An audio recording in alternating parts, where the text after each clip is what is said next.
پیش ہے ہندی زبان میں اپڈیٹ۔ بھارت द्वारा अवैध रूप से अधिकृत जम्मू कश्मीर में मुसलमानों के जीवन का प्रत्येक क्षेत्र हिंदुत्व बीजेपी शासन की आक्रामक नीतियों से प्रभावित है। 5 अगस्त 2019 की मोदी शासन की एक पक्षीय कार्रवाई ने कश्मीरियों के टॉर्चर के इतिहास में पाशविकता का एक और नवीन अध्याय खोल दिया।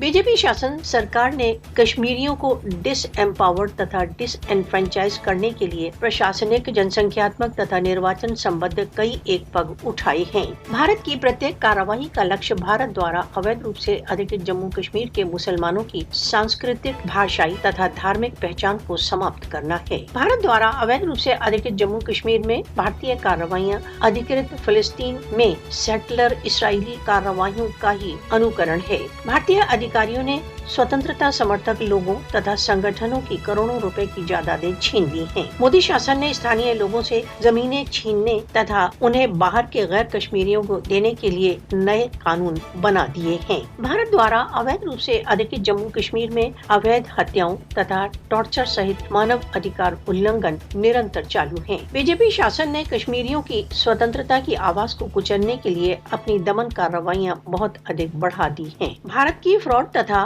बल की नीतियां केवल भारतीय अधिकरण से मुक्ति के कश्मीरी मुसलमानों के निर्णय को और अधिक सशक्त करेंगी।